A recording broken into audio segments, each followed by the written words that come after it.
Es al revés. Comunicación, redes, política, periodismo. Es al revés. Un podcast original de Radio 10. Con Mariana Moyano. Lo único que progresa con el paso del tiempo es la tecnología. El hombre no, siempre es el mismo. Nos vamos poniendo viejos. El tiempo pasa, nos vamos poniendo tecnos. ¿Será que también nos vamos poniendo tecnos?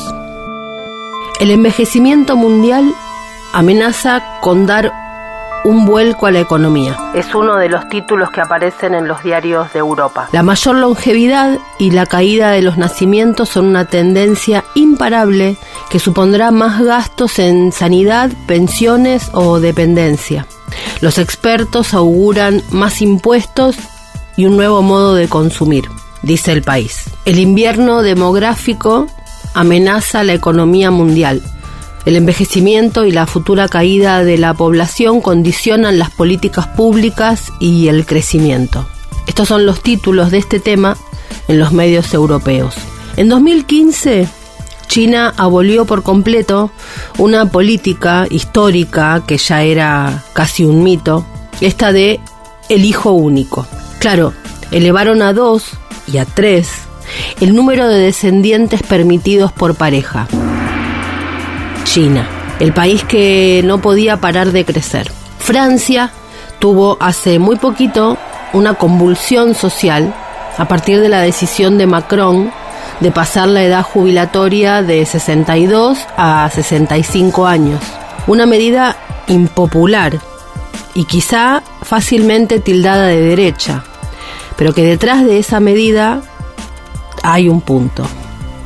Corea del Sur, el país con la tasa de fertilidad más baja de la OCDE, aumenta y aumenta y aumenta todas las políticas que puede para ayudar a los padres que decidan ser padres, mientras cada vez más escuelas cierran por falta de alumnos.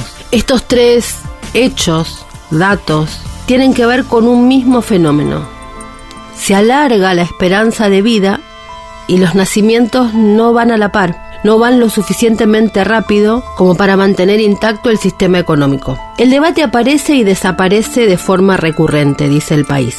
La humanidad ha afrontado en los últimos 2 años amenazas lo suficientemente importantes, una pandemia sin precedentes en un siglo, una guerra iniciada por una potencia nuclear en las puertas de Europa, como para que la inmediatez silencie los debates de largo alcance, al menos fuera del restringido mundo académico.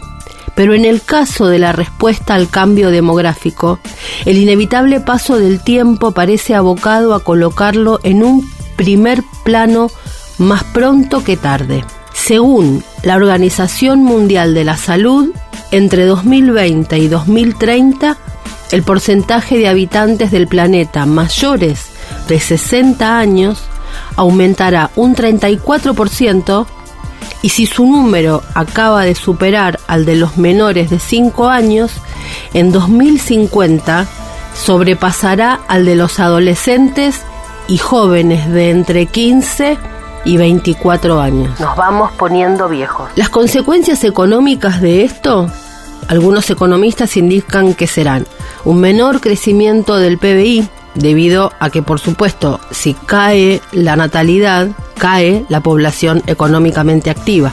Los mercados como el chino incluso pueden volverse más pequeños. Habrá problemas para sostener la estructura del gasto público en ámbitos como lo que tiene que ver con las jubilaciones, la salud, la educación. Habrá menos personas en el sistema educativo. Las sociedades más envejecidas tienden además a mirar menos al futuro. Y de esa manera también se explotan con menos cuidado los recursos naturales. Los mayores en general gastan más que los menores. Ahora, eso no implica que vaya a haber un boom del consumo. Más bien, predicen lo contrario. Lo que indican algunos estudios basados en gastos en tarjetas de crédito o algunos importes retirados de los bancos es que los clientes con mayor nivel de consumo son los que tienen entre 35 y 64 años. Ese es el rango que gasta más en el planeta. Los impuestos indican algunos especialistas, eran bastante altos en los años 50 y empiezan a bajar a partir de ahí con el baby boom entrando en el mercado de trabajo, que generó una fuerza enorme de ahorro. Ahora ese boom lo tenemos al revés. Es al revés, advierten. Y eso, por supuesto, tiene una consecuencia política. Rebajar las jubilaciones o congelarlas es un desgaste electoral enorme para los gobiernos. ¿Quién se va a atrever a tomar semejante medida? Pero al mismo tiempo la población es cada vez más adulta. ¿Qué pasa con los jóvenes? ¿Hay una protesta comparativa por eso que está pasando con los mayores? ¿Cómo serán las consecuencias de las manifestaciones políticas de este nuevo panorama demográfico? Hay algo positivo, por supuesto. El hecho de que se alargue de semejante manera la vida es un éxito total de la medicina. Antes, el promedio de edad era 35 años, se extendió luego a 50 y así sucesivamente hasta llegar al día de hoy. Quiere decir que de la penicilina para acá, en términos médicos y de cuidado de la salud, el mundo ha avanzado. Pero por supuesto, el mayor desafío económico del envejecimiento y de la reducción de la población joven es la cuestión vinculada con el consumo, no con la producción. Las personas mayores no consumen tanto como los jóvenes y su consumo decreciente no puede ser reemplazado por un robot.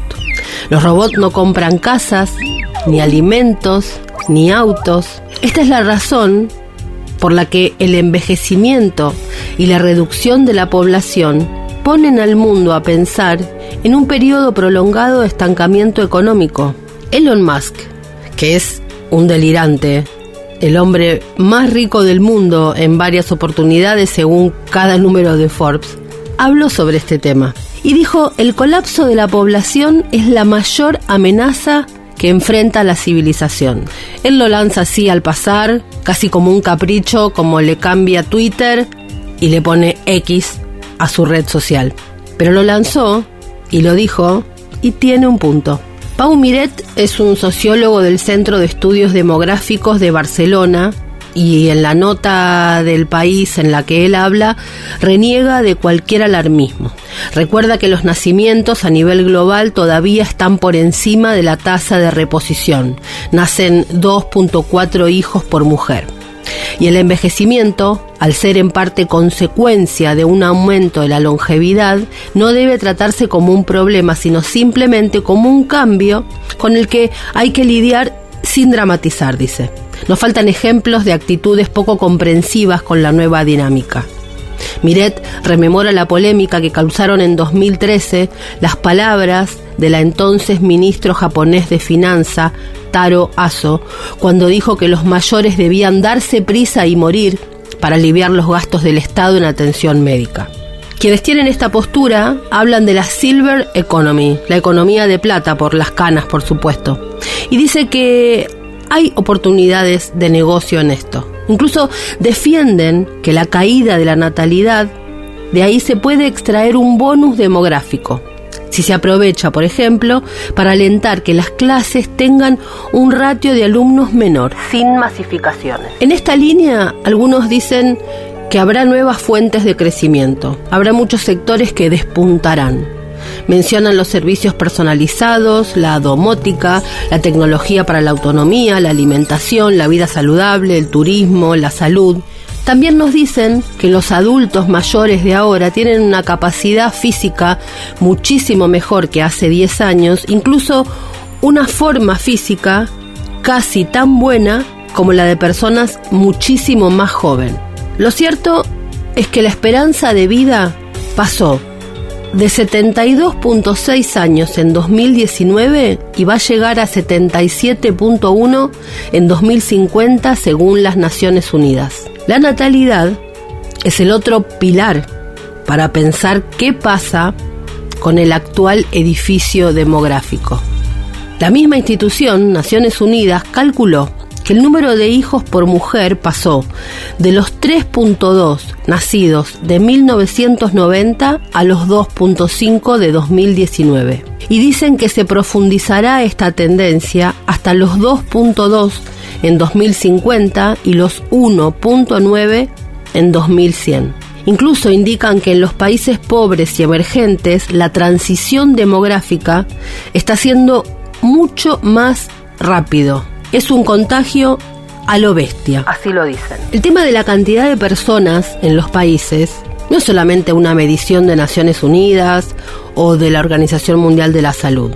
Es un hecho incluso de la narrativa política. Dirigentes como Víctor Orbán, de Hungría, o de Vladimir Putin incluso, ellos dicen, como ha dicho Putin, el destino de Rusia y sus perspectivas históricas dependen de cuántos seamos. Dijo eso en enero del 2020, justamente para impulsar los nacimientos. La cuestión es que el motor del crecimiento demográfico no es ni Europa, ni Asia, ni Rusia, ni ninguno de esos lugares. Es África.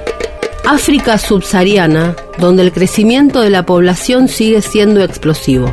Nigeria será el tercer mayor país del mundo en 2050, con alrededor de 400 millones de habitantes, más que los Estados Unidos. India superará a China esta misma década. Los países que todavía crecen, todavía suplen el vacío de los países que no crecen. Naciones Unidas prevé que la población mundial va a llegar a los 8.500 millones de habitantes en 2030, a los 9.700 millones en 2050 y a los 11.200 millones en 2100, muy por encima de los cerca de 8.000 millones actuales.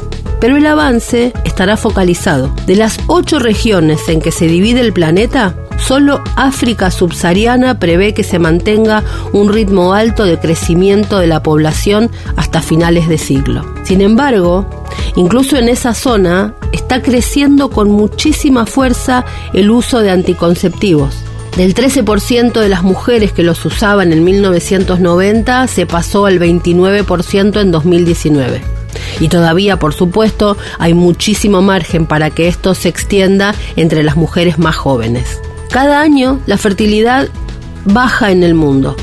En 1968, en el apogeo de la preocupación por el crecimiento de la población y el medio ambiente, había 127 países donde las mujeres tenían un promedio de 5 hijos o más. Hoy solo hay 8 países con una fecundidad tan alta.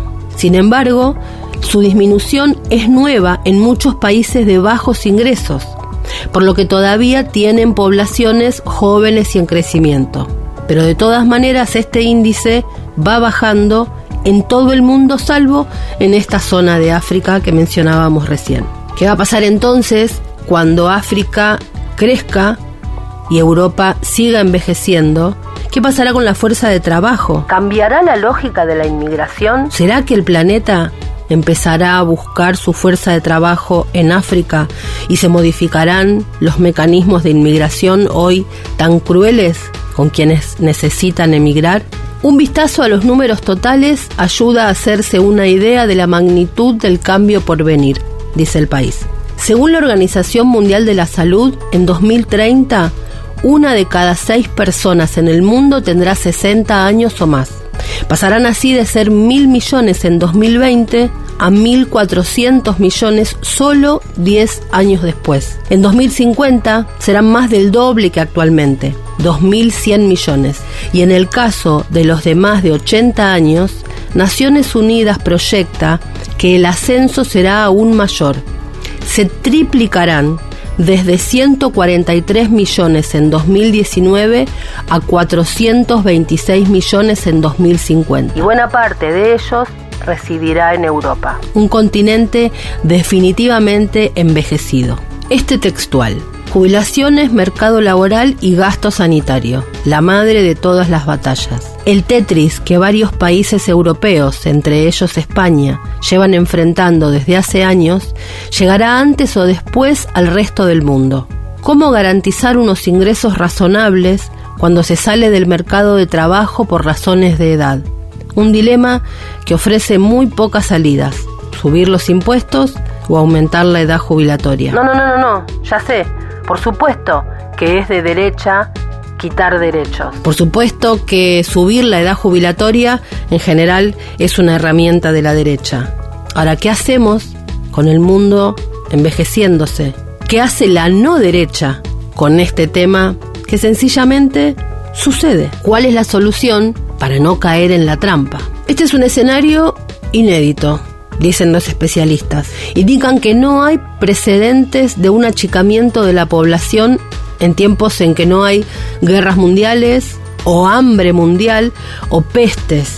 Que las sociedades prosperen o tropiecen dependerá de su capacidad para anticiparse, adaptar su mercado de trabajo, su salud y su sistema de jubilación. No se puede culpar a las mujeres por la baja natalidad.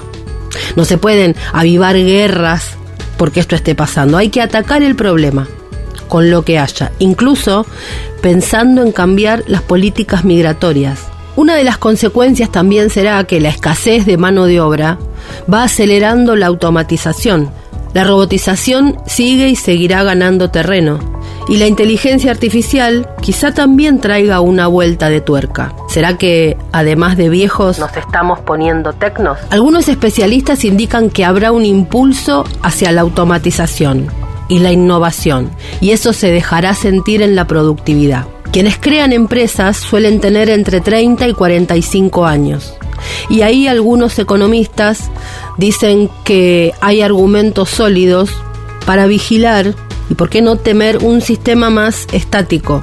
¿Qué va a pasar con ese crecimiento en la innovación? Japón es directamente el laboratorio de ancianos. La población japonesa lleva contrayéndose 12 años consecutivos según datos oficiales. La Nación del Sol tiene cada vez personas más mayores. El Banco Mundial estima que el 30% de los japoneses son de 65 años y que para el año 2030, 1 de cada 3 tendrá más de 65 años y 1 de cada 5 más de 75 años. Japón es un país preocupado por las pensiones. En 2020, el gasto público en jubilación fue de casi el 10% del PBI. 2 puntos por encima de la media de la OCDE, y se calcula que alcanzará más del 12% en 2030. Por supuesto que la financiación de esto mete toda la presión a las autoridades. ¿Qué decisiones se van a tomar con las jubilaciones? México, que era uno de los países de la ventaja demográfica, empieza también a caer. La segunda economía de América Latina, con más de 126 millones de habitantes, aún puede presumir de que más del 66.3% de su población se encuentran en edad productiva, es decir, entre los 15 y los 64 años. Pero los pronósticos muestran un declive que ya ha comenzado. Es algo del planeta. Nos estamos volviendo viejos. Nos estamos volviendo tecnos. ¿Y hacia dónde va el planeta con nosotros? Más viejos y más tecnos. Escuchaste Es al revés. Un podcast original de Radio 10. Conducido por Mariana Moyano. Si te gustó, Seguimos con la opción seguir. coordinación y producción de contenidos, Sebastián Pedrón. Marcelo Figueroa, Fernando Candellas. Martín Castillo. Edición Jorge de Tesanos. Nos escuchamos en el próximo episodio.